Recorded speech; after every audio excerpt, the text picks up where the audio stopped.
Mālō soifua, vele ia vanua e whaatalo patua le mamalu le tunu.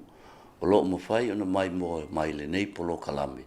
E le ngata e le paia ma le mamalu la silasi o Samoa. O loo au mau I Samoa nei e whaapea foi. Le mamalu la tunu o loo alala mpapa au ia tunu I whafo. Lo e mai moa mai I se Polokalame ua tu whaatasia ua tā ua o oe ma lo TUTO'ATASI. E le komiti au tua le Mālō o lo tapenaga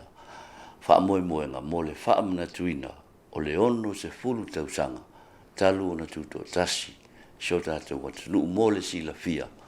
o le tamaitai palemia le fionga fia me na omi mtaafa o lo avea mtaitai fono le nei komiti ai mo le temi nei o lo o mātou whaatasi e manisi o suisi nia o le tātou komiti o tapenaga I la fionga le ia tanuasa, pe tone maunga, o ia le o le taitai fono, o le soa komiti o whaafianga, o ia foi o le komisina, o tinei mu, o whaarablawe te tupu whaafosei, o lo o iai foi, lo tatu whaatasi foi, lea ma la fionga whanaya, natu tau le alo, o se tasi lea, o suisi nia, ua loa lana tautua, I le pulenga, o tangata ta whao mai whafo. Le sa mai le fai tau miliona I te tonu o le atunu maua e le atunu lau tele pe o le tūlanga lea wha tau wina o mea tau lima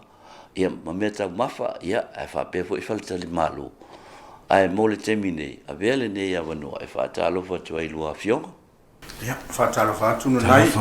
mai ngol tātou Polokalame Mālō le se wha tāpoa e o tātou utunu o mai tātou wha salonga Mālō le langi ma mai tātou watu soi fumanuia nei so fumanuia nei aso sa wina o tātou temi tanu wasa e pe o le temi le nei o lo o fia I loa pe si la fia le atunu o le ani tapenaga ua iai ia tapenaga o le tātou lau komiti mo le alualu le iluma e pe maua ua atu talae e feololo nei fuafuaga mo le masina o setema Mālō whaftai na nei ia e toi fia tu atu foi le lima whatalo fatu sa moe lau whafunga mai le nei tu lau leso e foi ua maua le nei a vanua taua ia e mwhai e foi ona mātou a veo mātou tangata e whai ma a sui o le fionga le te fono le fionga le te maita I palemia ia e wha lau iloa foi le tūlanga wa iai tapenaga a le komiti au tū e me se foi o soa komiti taitasi ia mo le tapenai no le tātou TUTO'ATASI fia foi na nai ma na tua le pokalamene o le TUTO'ATASI tausaga atoa le na amata I lava ia iuni se I pai foi ia me le tolu sutasi o me I le lua afe lua tolu o le volai whangasolo a wa I foi isi pokalame ua mai o nei masina ia o loo tātou wanga e tu peiluma I nisi masina I pei fuila o na psiringia le tūlanga o iei tapenaga mo se tema whaftaina nai mo le tūlanga I peona iei o Polokalame ia mo se tema si sila foi ma sila mo le sila fia ma Mālō le atunu pei o se tema le sa tele na whamanatu ele vai aso leo le te wila mo sa whapito lava mo le te wila pita iane ia o fina ngalo foi le tātou komiti au tū ina ia whataua pea ia le TUTO'ATASI le ona sfutapsaga o le TUTO'ATASI Mālō TUTO'ATASI Mālō Saoloto Samoa le o lau atu ai le vai aso le nei ia e whaonga e whai eia tātou whamanatuina o le TUTO'ATASI Polokalame la le nei a mata I le aso sa le aso whao se tema pe fula ona mātou whangaina le tātou komiti nei le awivina au mai e lava ma a mata mai e le vai taimi o le tewila le fula e soli muni vai mtutu le au pū lava le tūlanga le nei pe fula aso sa ia o pespesenga whaleanganga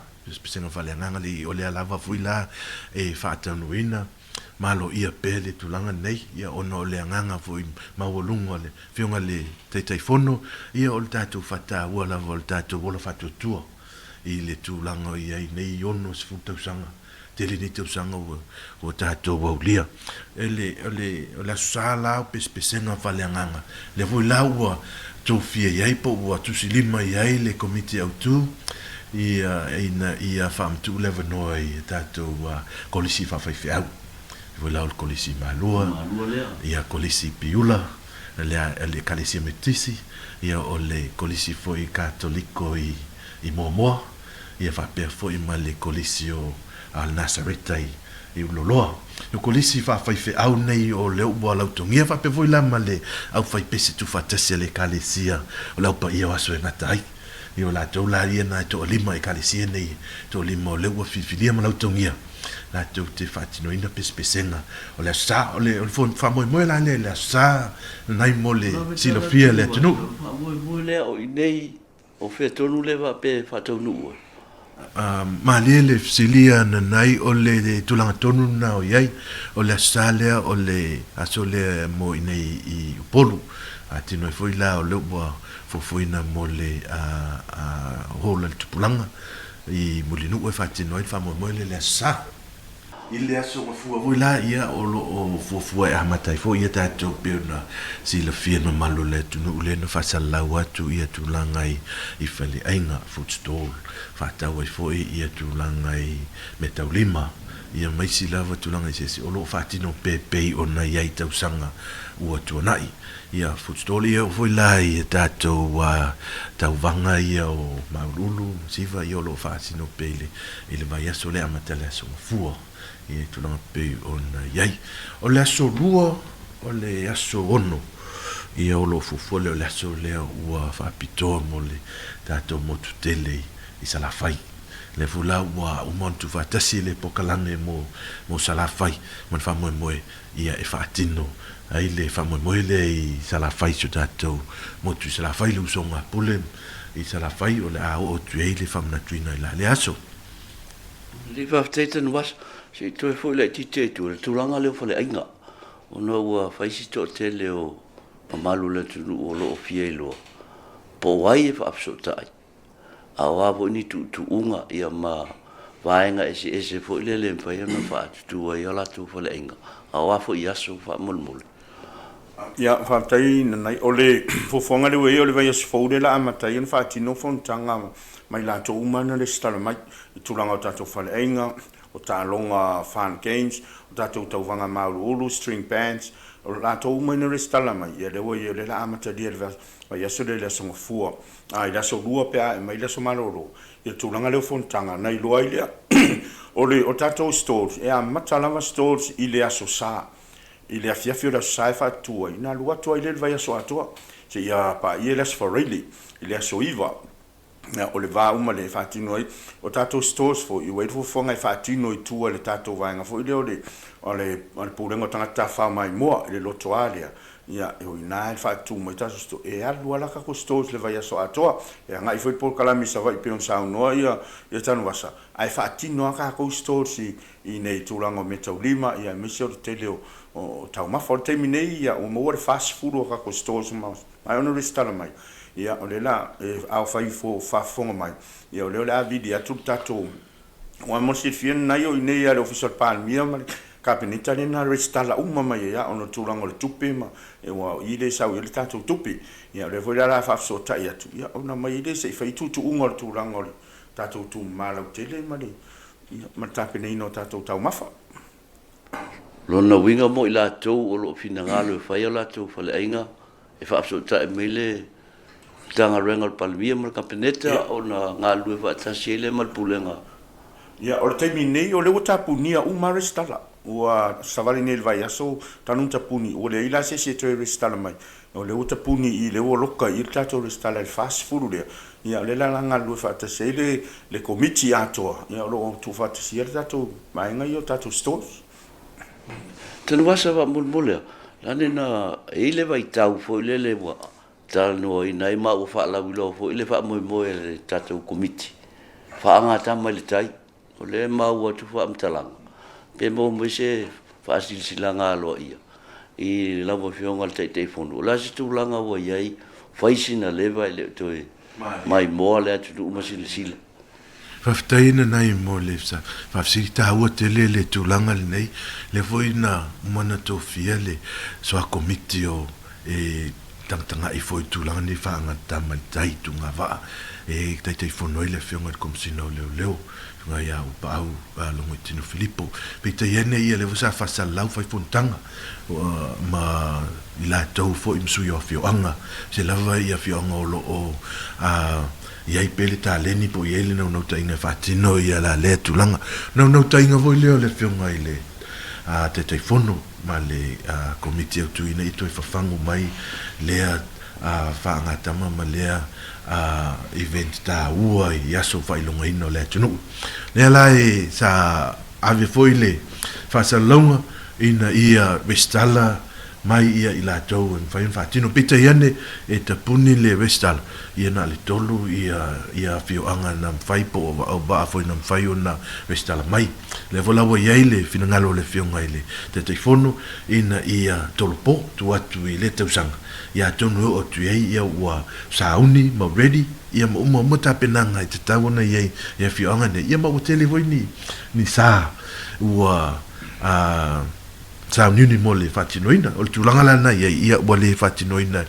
I le vaiaso le sa fuafua ia leua tolopo ina atu mo le tausanga fou Mau atu foi ua iai le ua whono whaka kapeneta tūlanga I o whailonga so ele o se whaale tonu le na o iai le whailonga tupe mo Fautasi lau tu ia, le va moi. Whaftai na nai ia te lele, vai long tupe tai ai. Na alo ia fo I le afionga tai fono te mai tai pale. Meltu o lalo mai fo ia sui o afionga I le se lato fo I te talo mai se whailonga tupe tala whiangai. Ia le volana ave il fautuanga. Ia le taria mai, ia le o se whaale tonu la le tūlanga I tau whailonga. O le peiava o le lava o le au whai o sa e ma whai o na whaatinu ai se tūunga ma mana ia I le tangtanga I mali sila mai mua ma Mālō le tātou atu no o le tūlanga lana le ta oto I le taimi nei ia o lo tolopo atu I mo le tausanga fo Whanaya tā ua tele a le ngaluenga o lo whaatinu o le pulenga o tangata whao mai whafu o no le taimi le nei o le uto e tau a mata le atinae ono afianga ele ngata I Samoa nei ala lalulangi I koviti. Le ase tapenaga ale pulenga le temine I le toe whaatosina mai o le tātou vaenga tā whao mai whafu ai meise ai e mau atu tala to atele nisi o mamalu o lo alala papa au ya tunu I whafu o lo fia fo I mai asi a inga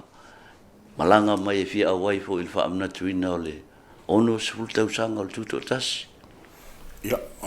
na nai o le taimi nei o lo whangasoro pia ngā lua, e le I mapu le ngā lua le tātou pūle ngā tūranga lama leo se taimi e to tala I tātou tua o ia whaavao Mālō I malanga mai.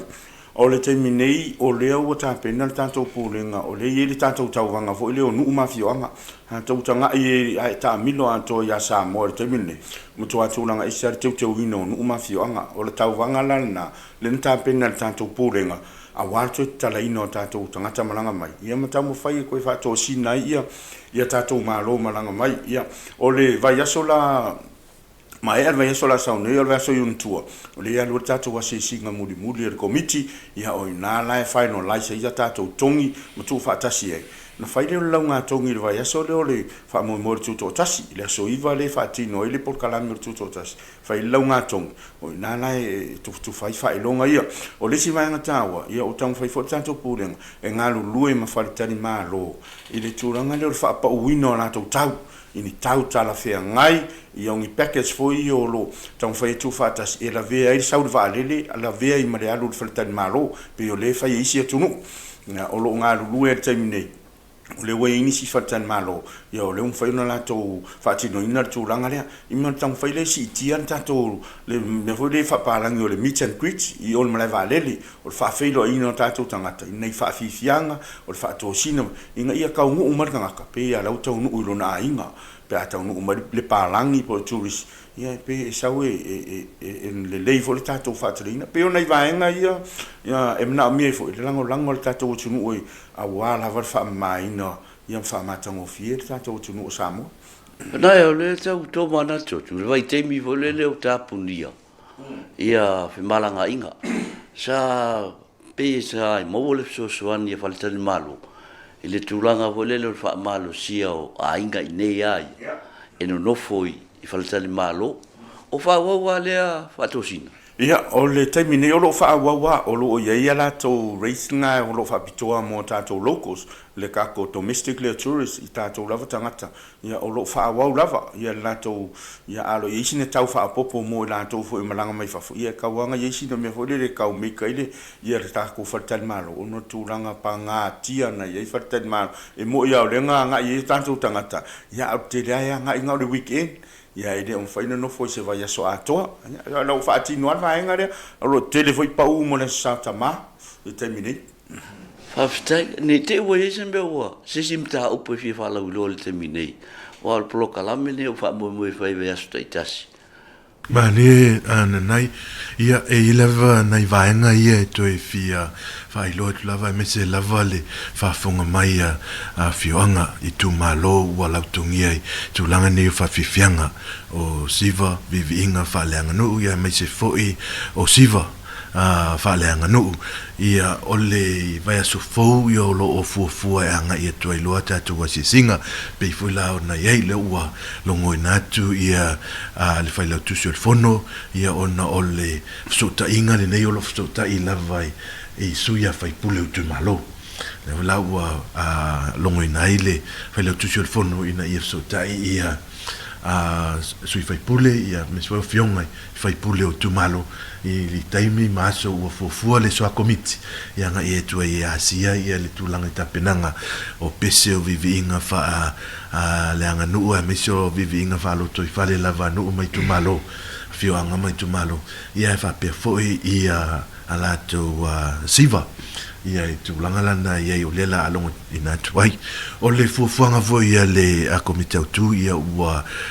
tasi moe ai le fa moe ina ia fa tonu ina le fa moe I salafai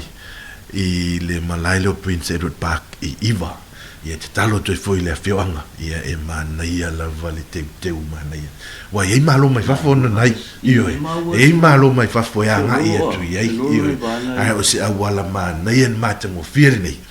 ia e fa ala wi loi fo ili tu tonu lo to fale tato fioanga io le io le tatalo le tato ngalu lui fatas ina ia sao mauli mata mo fie ia tu langa tapinanga ia vale fa mo nai ona ia tono na wa fa fo per tata o tunu tu ranga tato tu Mālō a fa fo mai tato Polokalame ia tapinei no tato pese mo si fia nai e fitu tu Mālō le o tapinei na tato fa fianga fa Samoa le fo e fatino le I le aso tofi o le aso valu le I runga mautor fa lo Mālō ni talo toi ia o tato teimi e meso tato wasi singa le anga ia tu ia wa fa mo ia matango fie ia le famna tu no le ono sfu tausanga o tato tunu